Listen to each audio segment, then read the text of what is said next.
just think that this is a much more personal approach. If I were to tell you, like, your bedroom should be white and your family room should be colorful, you should paint your kitchen this color because this is the color of the year right now, I think that that would be really limiting and really boring and just wouldn't really reflect all of the different kinds of personalities there are in the world.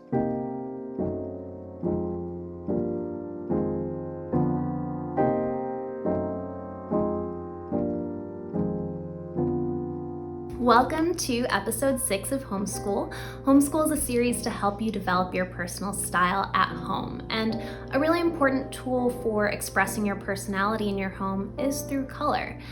And color theory can be super interesting. We could dive into the psychology of color, the more technical side like the color wheel, but honestly I feel like that can get super overwhelming. So today I just wanted to share a simple and thoughtful way to think about color that focuses on your feelings. So first, I would start by opening up your closet. You could make a mood board, you could start a Pinterest board or an Instagram collection, but those might reflect how you are feeling today or the mood that you're in this month. But your closet is something that you've probably been building for years. So if there are patterns or color combinations that you tend to reach for again and again, then it's probably going to show up here. And because furniture and paint are relatively big commitments compared to like a piece of clothing, I just feel like pulling color from your closet is a way that you can remove some of the guesswork or the question marks around whether or not this is going to be a color that you are going to feel good in,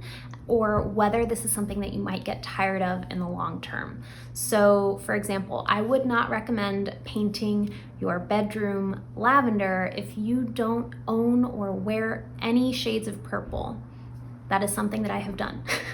But what if you don't have color in your closet? Or maybe you don't feel like your wardrobe represents you very well right now. Maybe think about makeup and what eyeshadow colors or lipsticks you're often drawn to. And if not makeup, then think about your favorite piece of art or photos that you love.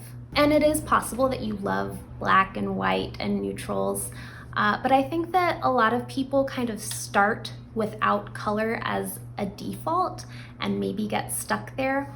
Or maybe you have ruled color out of your home because you think that that's what it's supposed to look like.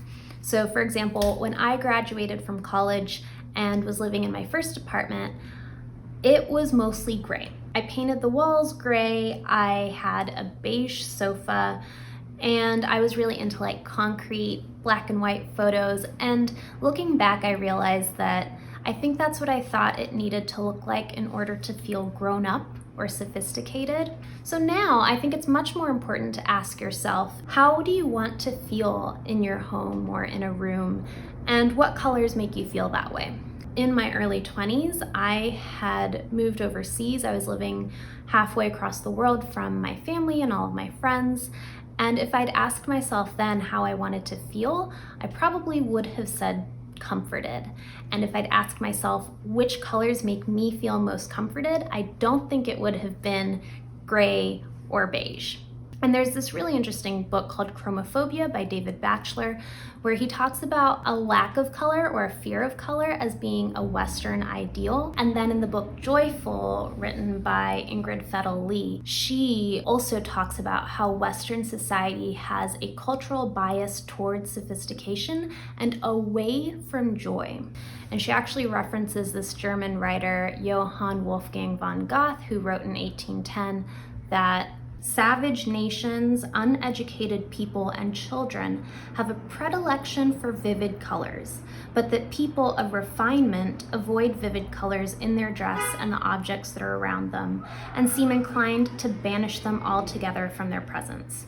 If you have ever traveled to or seen American or European cities, then you probably did see a lot of gray. And if you've ever traveled to or seen photos of like Southeast Asian countries, Latin American countries, the Caribbean, then you probably would have seen colorful homes, colorful clothes, colorful food. It's just something worth being aware of. And if you do avoid color in your home, I think it's worth questioning where that's coming from. If you really do love neutrals, that could be your personal style and your personality, but I would still recommend asking, how do you want to feel in your home? And then making sure that the colors that you're filling your home with really do make you feel that way. So let's say, for example, you're designing a home office. Instead of asking what should an office look like, because I think if you did a search, you would quickly see a lot of sad gray offices, instead ask, how do you want to feel in your office? So this is going to be unique to you. It's going to depend on the work you do and what makes you feel most productive. So if you want to feel energized and creative in your work, then think about the colors that make you feel experimental or daring. And if you are someone who gets very easily distracted, maybe you don't want to feel energized in your office. Maybe you want colors that make you feel grounded and focused.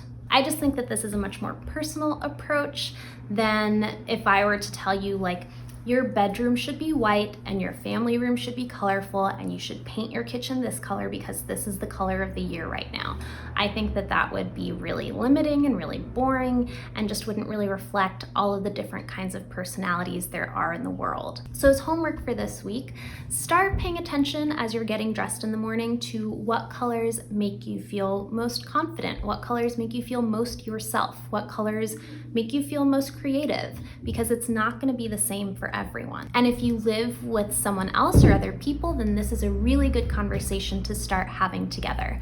How do you want certain rooms in your home to feel, and which colors make you feel that way? Then you can start looking for the overlap or the common ground.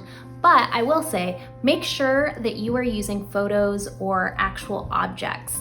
Don't just try describing colors. I think that words can be way too vague. Everyone has a different shade associated with different words. So make sure you're actually using visuals. That's super important.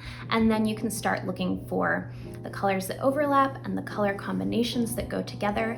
And this is something that I talked about already in another episode, but the dictionary of color combinations can be really helpful for this. If, say, you and your roommate or partner each have colors that you like, you can look for color palettes that go together. So as you're starting to think about color and talk about color, you don't have to start with clothes. I just think that clothes are a really accessible starting point for most people, but color combinations are truly everywhere. And that's why I like this practice of just noticing how colors make you feel.